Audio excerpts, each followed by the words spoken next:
An bheadh chéisiún ní ar ghiallaigh an feminines agus na cimí Dave is attending cormaic from Payne ó Oscar Manrina and Nuri.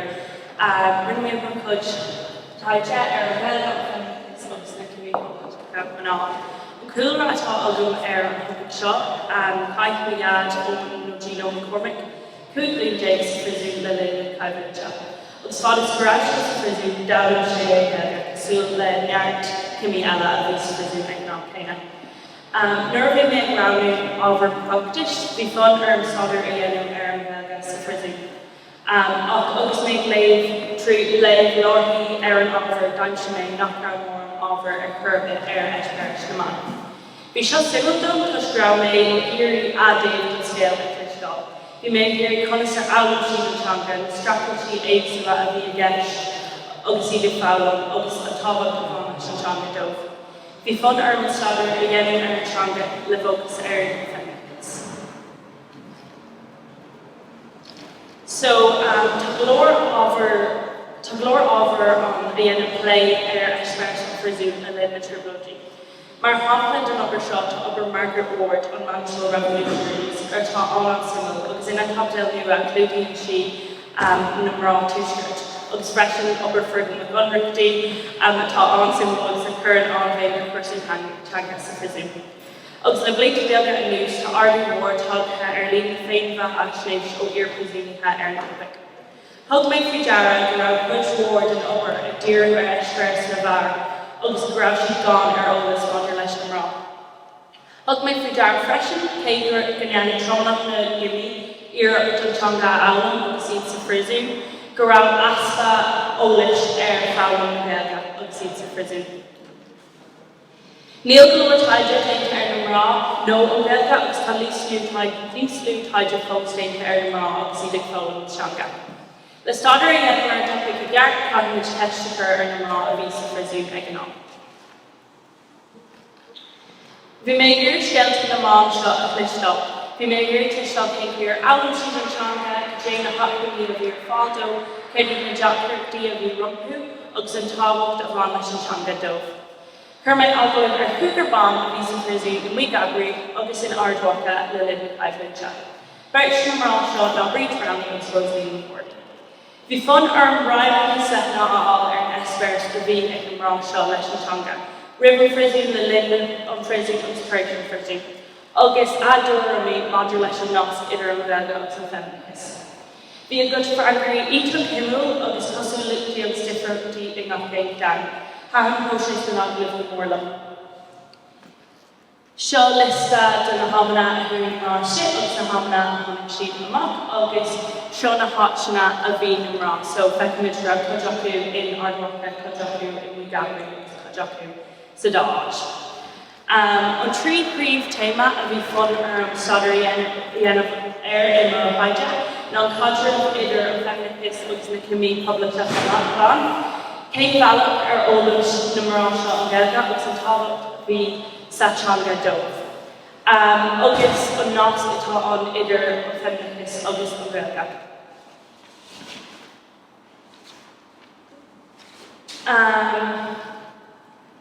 So, bhí cadreamh costa an idir na family agus na cimí poblachta ná. Minion Jacobson é seo nárbh ácha criticí feministacha na man seo ar ó-level leis na fear. Ceap siad, Republican women were manipulated by their male counterparts to participate in a movement that did not recognize sexual equality. Lavin Hammerai meaning the participation of Irish Republican women in the armed struggles within the military ranks of the IRA was at the time, and to a large extent still is, deemed incompatible with the demands of feminism. Walking around public tuga, faga ar látaí chun na family seo, agus ra meall ar déanta acu ar a good strategy. Mar gheallar seo ní aithno agus ní aithníonn folks go leor acu í féin mar enemy. Literature sampla den cadreamh costa agachu nuair a catgurúbhí feminine Margaret Darcy chud am sa frizú, agus gra difriúcht móra idir afteram ar strategy agus tuairim na mrá eile. Media breach rally gra deachtartaí i gcónaí idir feminists agus an public tánaachtas. Deir sin nach ná nó no she féin mar an fiú. Míní an Brownlee ní tain le bidí an thug si ar hi féin ná gur gael gur ban agus Republic Tom í. Glach sé tamil má public tucha í féin a hant mar enemy. La reality Talbot ag míniu, feminism was a late development within Republicans, even for the women. Screed now McCafferty and EJ Upjo, ag leir takiachta den rá ardhacha, agus screed, it is my belief that Armagh is a feminist issue. Minion Jacobson, what many law Republicans did not understand was that the Armagh women as representations of Republican women both in and out of prison were feminist. So Kay Brown Quadrant Costa shot idir an Gogrúpa hí ceist ar bhacha ina eibhlín. Inheart auction as a start an neamhar déanta méidir déanta ag an rá. Fecin muid seo freisin as muid breanú ar méidir seo scríofa ar an gaiblint. Tá ó bhád níos mó ar fáil ó thaobh na bhar de.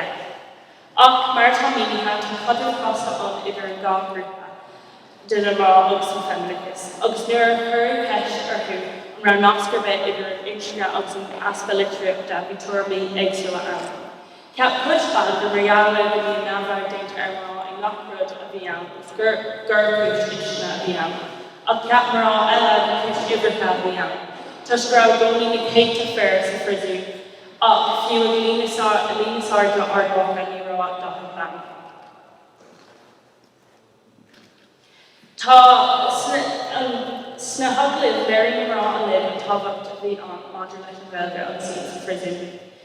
Tá tábhachtach an bhilge is stair fád a prisún tá náisiúntas agus public marca. Is páirt mór iad a éí lucht Gaeilge.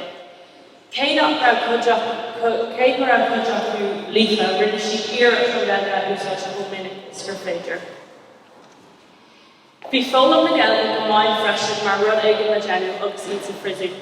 Sna haglaigh dúir long ra fólam na Gaeilge mar bhailg ionach to occupy your mind.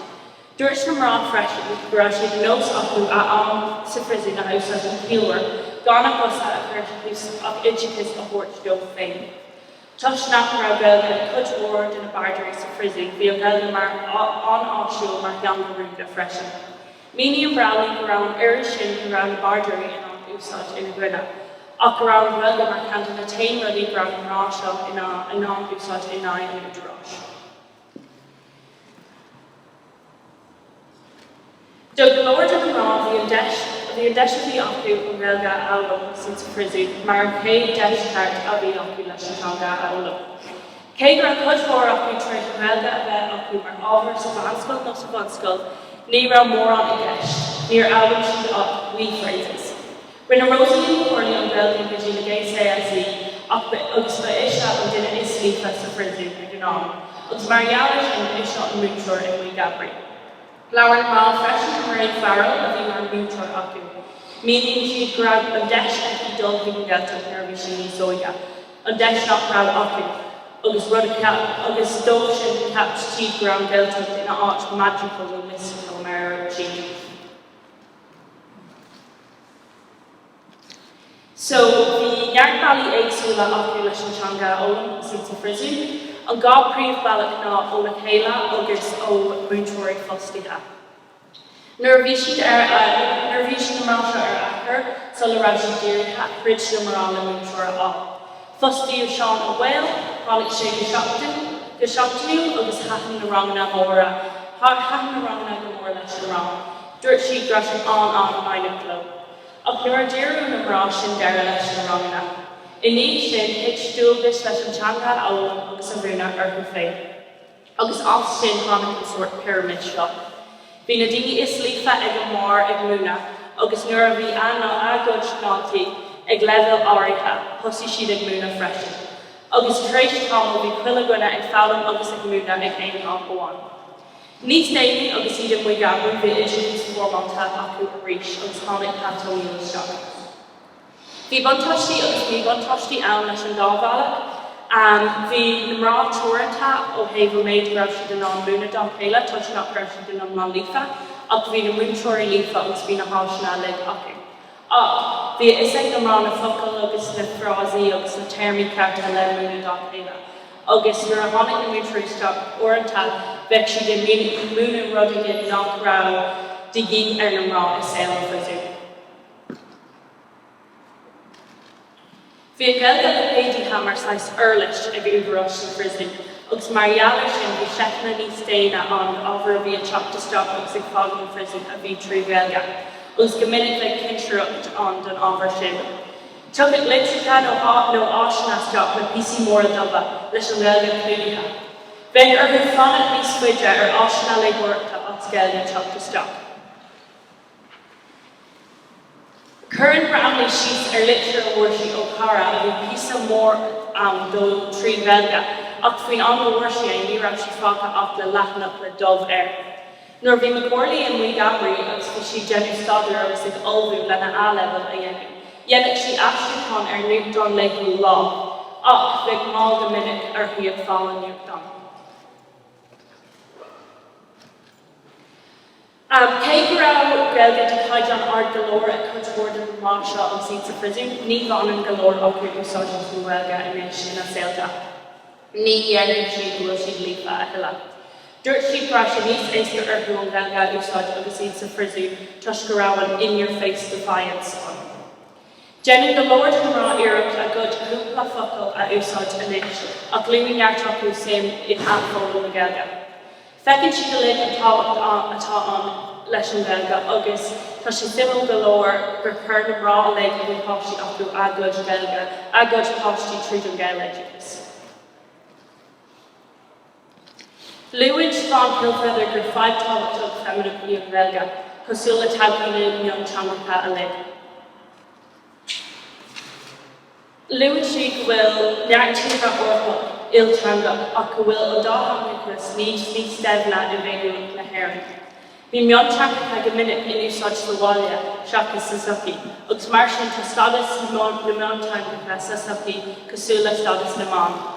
Tugtar neamhard ar gothanna mrá go minic agus tugtar neamhard ar gothanna gailgeoir go minic, agus mar gheallar sin tá teangailt athrathú cuinte. Tháinig cuid sin na mrá an teangailt a bhí atá an idir an gailge agus an feminists. Dúirt siad go raibh na fáile na nasca agus go dtugann na strachailtí seo takeíocht don chéile go minic. Ach ní ach cuid sin na mrá eile an teangailt de díreach athrathú, ach in áit sin tháinig siad an teangailt idir náisiúnachas agus an gailge.